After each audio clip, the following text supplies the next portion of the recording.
Hi Cancer, kumusta po kayong lahat? So yan Cancer, maraming salamat po pala sa walang sawang pagsubaybay sa ating pong mga reading, and kung ikaw ay bago pa lang sa ating channel, mag-subscribe na po kayo, then i-click mo na rin yung ating notification bell para lagi kang updated sa ating mga bagong upload.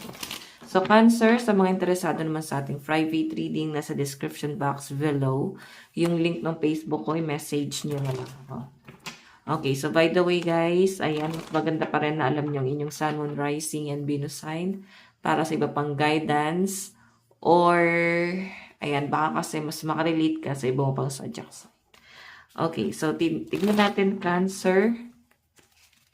Ganap sa inyo ngayong May 2025. Cancer, Sun, Moon, Rising, and Venus sign. Ganap sa inyo ngayong May. Meron tayong planning. Okay, napakadami yung ganap ngayong May, no? Ang dami mo rin guys gustong gawin, medyo overwhelming yung nakikita ko. Sa dami ng gusto mong gawin, na-overwhelm ka na, no? Siguro hinay-hinay lang, masyado kang na-excite. Yun yung pinapakita sa akin. May mga nakikita akong travel dito, possible na paparating sa inyo, Cancer. Okay, so ayan, baka mag-travel ka ngayong May. Actually, plano pa lang naman to. Oo, may nakikita rin ako dito guys, um,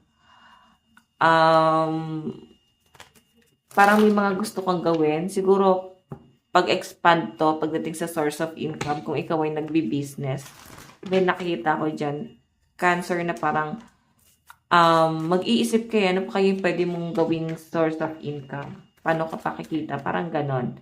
So, medyo frustrated ka na sa source of income mo ngayon. Kaya parang mag-iisip ka kung paano ka pa guys mas kikita, or sa madaling sabi, yung masasabi mo talagang stable, no? Ayan, maraming ganap sa inyo. Magiging busy. Yan ang nakikita ko sa inyo ngayong May 2025. Tingnan pa natin. Cancer, Sun, Moon, Rising, and Venus sign.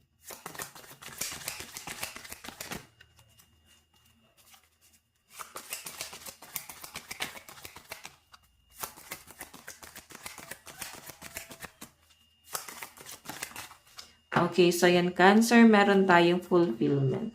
10 of raindrops.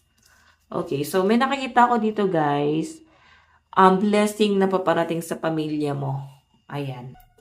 Okay, so alam mo yun, hindi ko nakikita na parang malulungkot ka ngayong May 2025. Actually, pagpasok ng second quarter, parang mararamdaman mo ba't parang binibless ka, no? Yung iba naman sa inyo guys, pwedeng hindi nyo siya nararamdaman kasi so, ayan, Cancer, possible na baka ulanin ka ng blessing ngayong May 2025. So, mararamdaman mo naman siya, guys. So, basta pagpasok ng second quarter, but parang, ayan, medyo magaan, hindi na, guys, masyado nakaka-stress. Okay, kahit pa paano, medyo makakaluwag-luwag.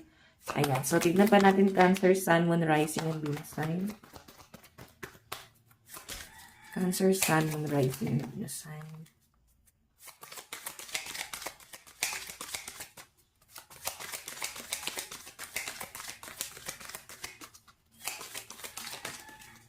Okay. So guys, ayan, meron tayong emotional stability. Medyo, ano ka lang guys, magiging emotional ka lang kasi mataas yung expectation mo sa sarili mo.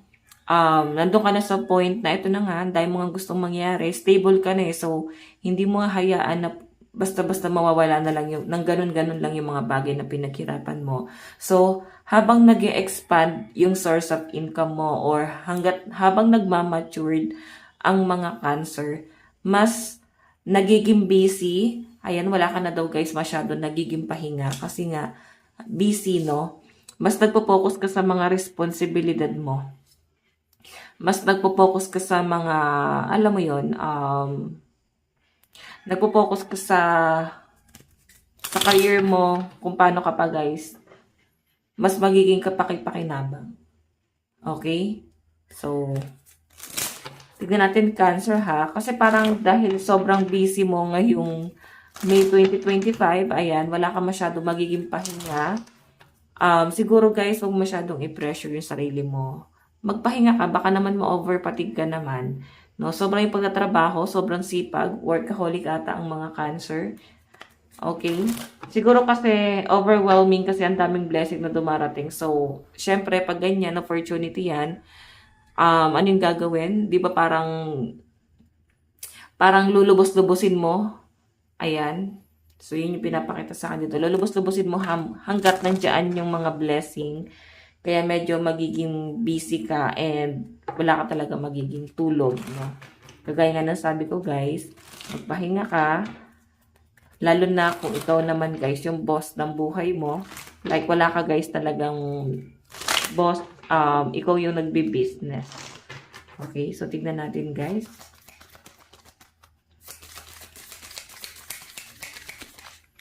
So, ayan, meron tayong Queen of Swords. Alam nyo, guys, dati mainitin yung ulo mo, no? So, ngayon kasi, guys, dahil nga may mga blessing or sabihin na natin, guys, na nakukuha mo na unti-unti yung mga gusto mo. Nakikita ko sa mga Cancer na lumalambot ka na eh. Nagiging masaya ka na kahit papano. Okay, tingnan natin. Cancer, Sun, Moon, Rising, and Venus sign.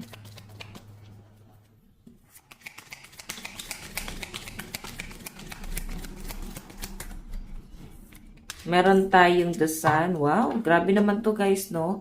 Yung The Sun, guys, maganda pa rin yan. Opportunity yan. Ang daming opportunity paparating sa inyo talaga, Cancer. Napakaganda nito. Parang swerte yata mga water sign ngayong May, no? So, titignan natin.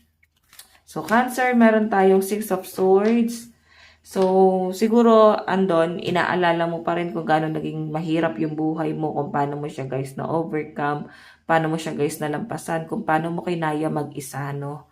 So, walang ibang tumulong siguro talaga sa mga Cancer. Kumbaga talagang, nagpursige ka lang na makaalis dun sa kahirapan. May nakikita ko, guys, relocation. Siguro, lilipat ka na sa bagong bahay or pwedeng lilipat ng apartment na mas positive yung vibes, no?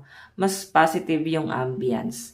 Okay? So, medyo magiging kalmado na daw ang inyong katubigan, no? Ayun, no? Tubig kasi, guys, kalmado yan. Okay? So, habang ikaw ay papalayo, mas nagiging kalmado. Okay, mas nagiging kalmado ang inyong hanap buhay. Okay? And ang inyong pamumuhay. So, tignan natin. Advice para sa mga Cancer, Sun, Moon, Rising, Venus sign. Meron tayong unknown territory. You are exactly where you need to be. So, nandiyan ka na. No? Nakarating ka na rin sa hangganan. Nakarating ka na rin, guys, sa success mo. Sobrang lapit mo pa. Okay? Sabihin, may paparating pa. Bukod dito, guys, may ibang blessing pa na mas paparating sa inyo. Kailangan mo lang na mag-explore. So, yan, Cancer. Ito lang po ang inyong monthly reading. Again, maraming salamat. God bless and love you all. Bye-bye.